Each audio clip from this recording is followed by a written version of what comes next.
Hi, welcome back. Today we're going to be making a fermented product. We're going to be making sauerkraut, which is very simple. It only takes 2 ingredients, cabbage and salt. That's it. So it's pretty cool. Good first time fermenting thing to make. Super easy. So I just picked up a nice big head of cabbage from a local farm stand. So this is the cabbage that I'm going to be using. And then for the salt, I am using Redmond's sea salt. The type of salt you use is important. You want to make sure that you're using an actual real sea salt. You're not using any table salt that does have additives and things in it that you wouldn't want to use for fermenting. This particular salt, the Redmond salt, is a very good choice. It is, just a single ingredient, just the real sea salt. It is mined in an ancient seabed in Utah, so there's no risk of pollutants there. It also has over 60 trace minerals in it, so it's really good for you. A great product to use. And it's when you're making recipes that are really simple, you really want to try your best to use very high quality ingredients, because they're going to be so elevated in your dish if it's just a simple recipe. And that's really for anything with cooking or baking, anything like that.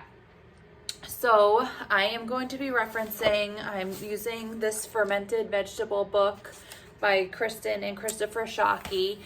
This is the naked kraut in here because it's, no other flavors, no other vegetables in it, just the cabbage. So it's pretty simple, like I said. So the only other things we need besides our cabbage and our salt is we need something to put the sauerkraut into ferment. I'm going to be using mason jars. You could also use like a big crock. If you have a nice crock, you could use that. I do also have some weights to keep the cabbage in the brine. If you don't have weights like this, you could use a couple different things. You could clean a rock, wrap that in saran wrap and use that as a weight. You could also fill up some plastic baggies with water and use that as a weight. If you're using a crock, this wouldn't work in a mason jar, but if you have like a wider mouth crock, you could use a plate and put something on top of the plate. So you can kind of get creative and use, really whatever. The whole goal of it is to keep the cabbage under the brine level. So anything that you can use that will achieve that is fine. I also have some fermenting lids that I'm going to be using. So this will help so that you don't have to burp the jar. You can just use a regular plain mason jar cover, and you would just have to burp the jar every day to release any gas buildup in the jar so it doesn't like all spill over. These special fermentation covers, which there's lots of different styles, you don't have to get, you don't even need one at all. You don't need to use that specific style. There's all sorts of ones if you look on Amazon or wherever online that you can acquire. But you can just use a regular lid. You'll just burp the jar to prevent any gas buildup and any, little volcanoes happening in your jar. So, and I do usually keep fermented stuff like on some sort of like cookie tray or like a plate, something just in case there is like a spillover to catch it, because you don't want that mess to clean up. So what we're gonna do is I'm going to peel off the outer leaves. I am going to reserve a few of the nicer ones because that is gonna be like the top layer on the cabbage to keep the shredded cabbage down in the brine.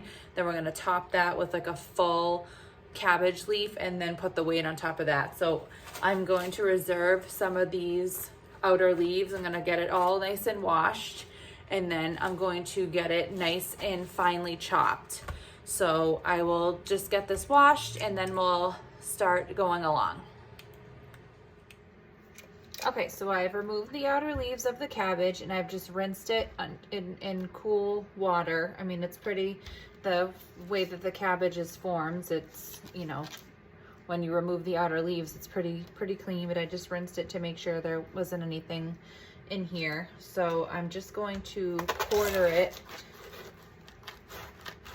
This is a really big cabbage. I weighed it. It was a little more than 5 pounds.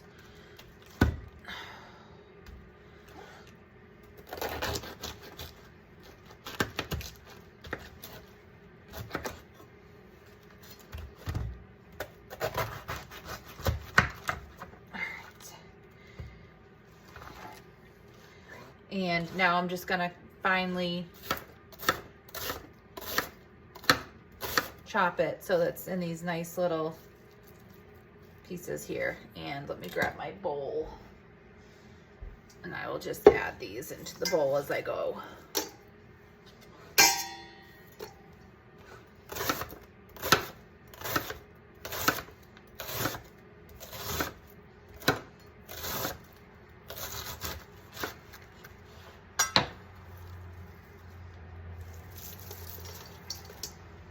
A little bit of some discolored pieces in the kind of near the core. I think I'm just gonna not use those.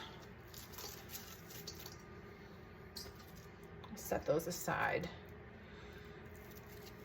That'll be chicken food.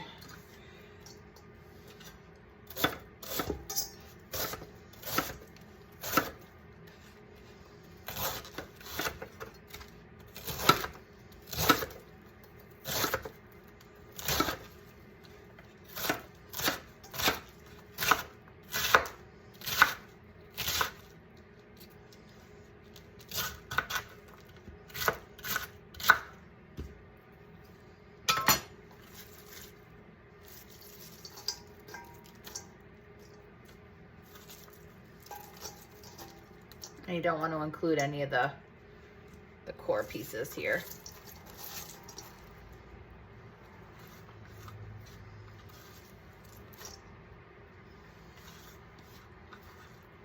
All right, so I'm just going to continue to get this all chopped up and add into the bowl. All right, so now I have my cabbage all chopped up in here. This is like the biggest bowl I have, and it almost takes up the whole thing. This is a real big cabbage. So to this, I'm going to add in the salt, and I'm going to add in 1.5 tablespoons of salt. And this salt is so beautiful.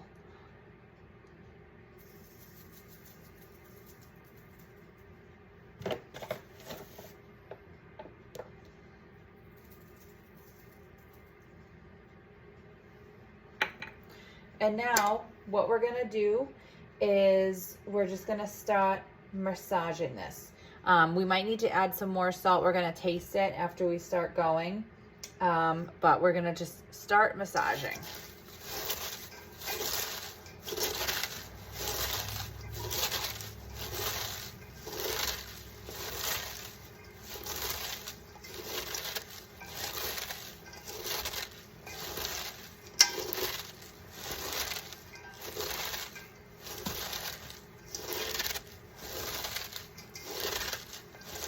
And it's kind of wild how much this will shrink down just from you massaging the salt, and how much liquid will start to come up, because we're creating the brine just by doing this. So we don't, like if you've ever made, you know, pickles or anything like that, like you make a saltwater brine and then pour it over your cucumbers. Just massaging the salt into the cabbage is gonna create the brine. And you're gonna get a nice hand and forearm workout. And look how much it's already reduced in size.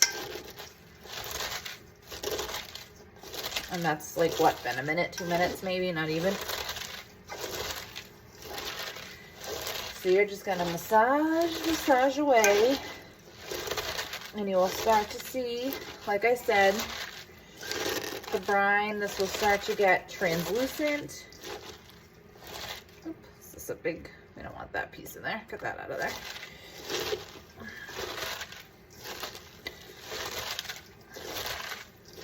And I'm actually gonna taste a piece to see how salty it tastes. It's gonna obviously be salty, but it shouldn't be overwhelming.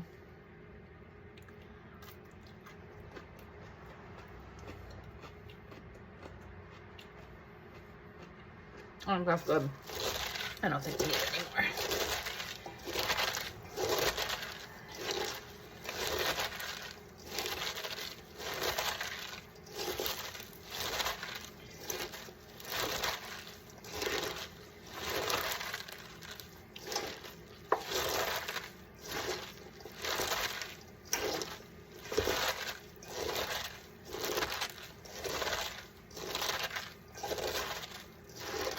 Now, if you've been massaging this for quite a while, like this, you know, say you've been massaging for like, I'm gonna give myself 5 minutes to massage. And if I'm not seeing any liquid starting to pool, I'm just gonna let it sit for a half hour or so. And then I'll come back and massage it again. I am starting to see some liquid on the bottom of the pan. You can, of course, see how much it's reduced in size now and volume. It is starting to get a little more translucent. It's, you know, much softer than when I first started. So we're definitely getting there. And if you don't know about the benefits of eating fermented products, they are very good for you. It is a traditional food for those that are interested in eating traditional food diets. Great for our gut health. I think they're very important to incorporate into your diet daily, whether it be sauerkraut or kombucha or kefir, water kefir. Lots of different ways to get fermented foods into our diets. Kimchi, lots of different things. And of course you can try different flavors of sauerkraut. This is just a nice plain one. I don't mind just eating it, you know, on the side with my dinner. You can cook with it. If you have family that doesn't quite like the flavor, you can add it into cooked vegetables if you're making like a stir fry or something like that. Really good on hot dogs or sausages or like a pulled pork sandwich. Actually like doing sauerkraut with red cabbage and doing that on pulled pork, that's really good. Tacos, fish tacos. So lots of different ways to get it into your diet, and it's really, really good for you. And it tastes good. And I believe fermentation, well, it's definitely one of the oldest preservation methods. Canning, which is probably the most commonly known preservation method nowadays, is actually fairly new. Because if you think about it, you know, kind of needed a lot of modern equipment to can. Didn't need any modern equipment to ferment food. All you needed was salt.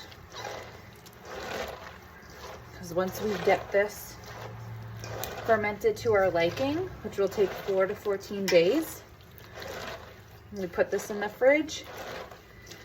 In the olden times, or people probably put it in their root cellars, and it'll stay good for up to a year. So that's how we could preserve all the cabbage that we were harvesting. So look at this. Look at all this liquid in the bottom. Look at what we've created just from massaging. Look how little this is in the bowl now. Isn't that crazy?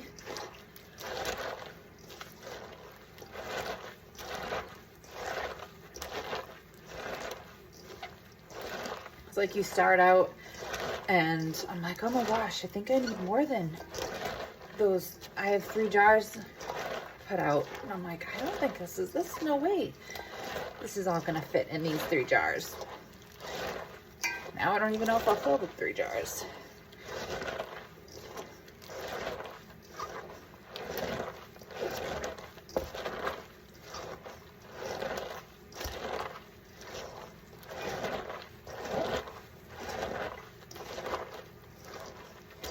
I'm definitely getting a workout though.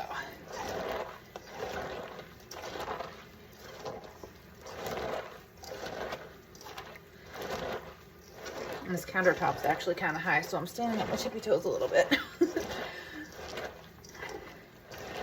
All right, I think this is pretty good.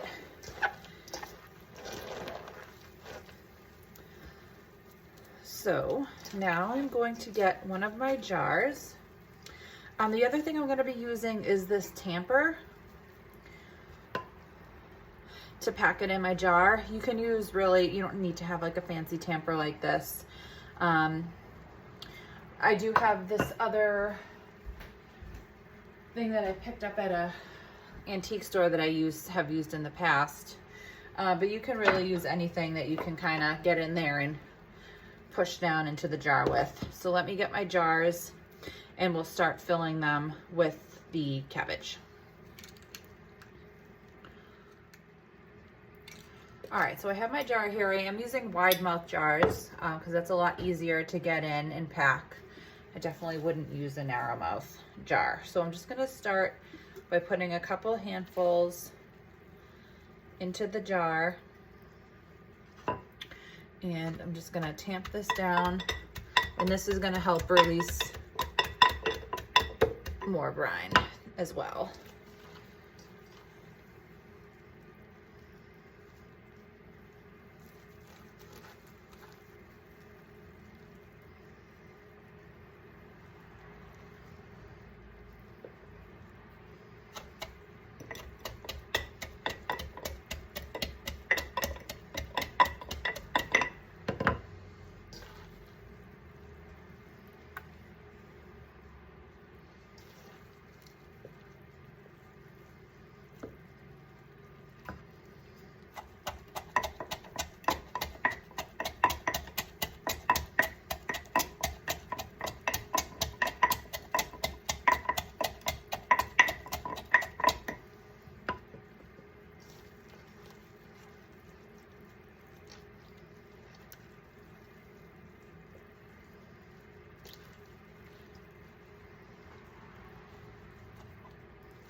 When I press down on it, I can see that brine is coming up.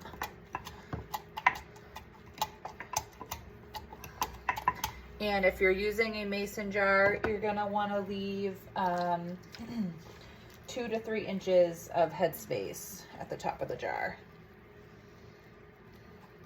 So we're getting pretty much done with this jar here.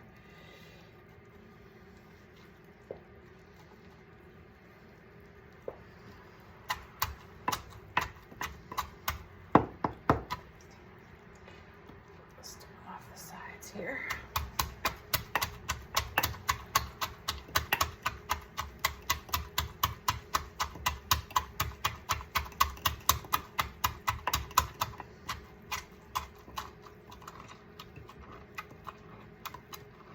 I'm really just pressing it down to make sure it's all going to be underneath the brine.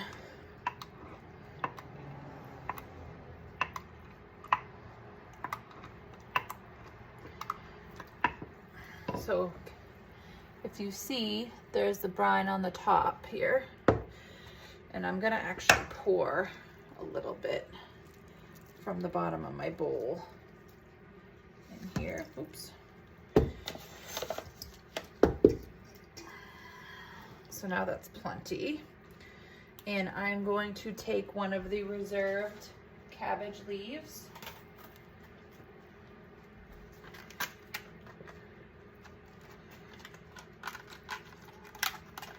and use this to keep all my little pieces of cabbage from floating up.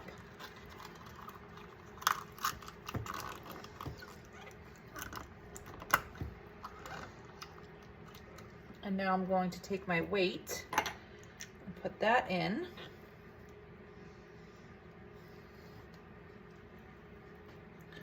So you can see everything is under the brine level. And now I'm going to take my cover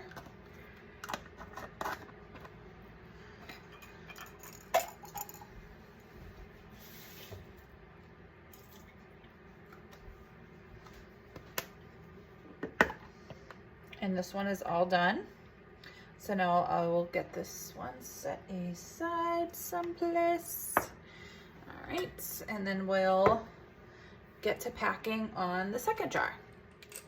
Okay, so now I have these 2 jars of what is going to be sauerkraut. So you can see everything is weighted down and underneath the brine level.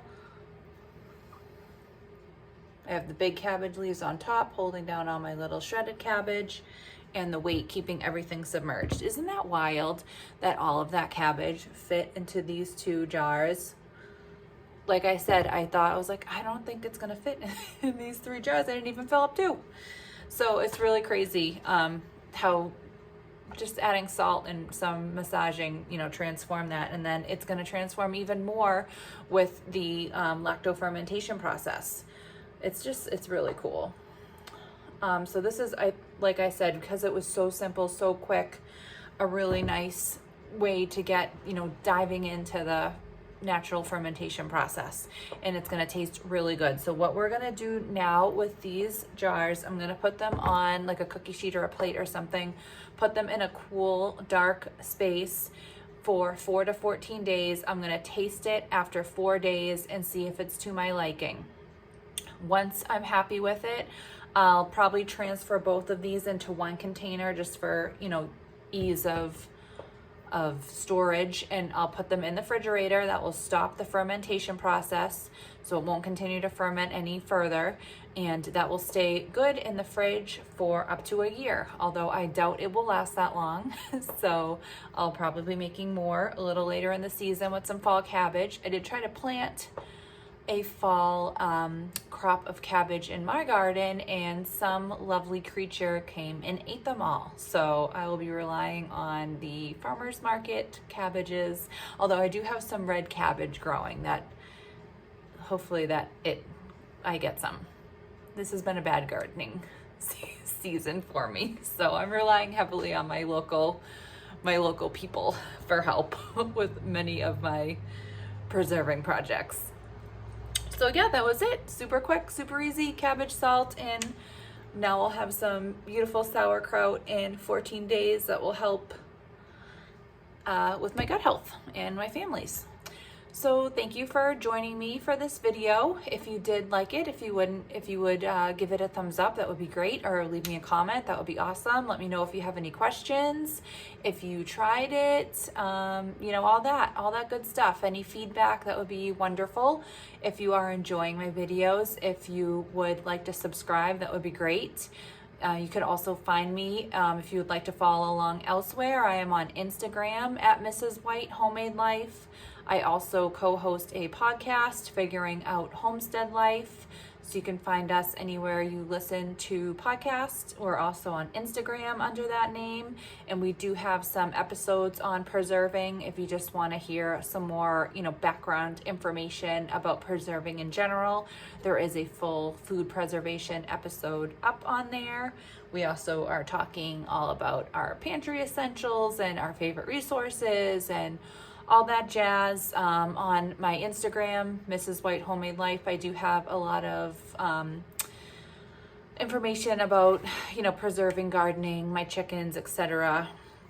Another quick thing I'll be posting on Instagram is how to make this fermented honey garlic. So there's different information on there as well if you want to follow me on Instagram.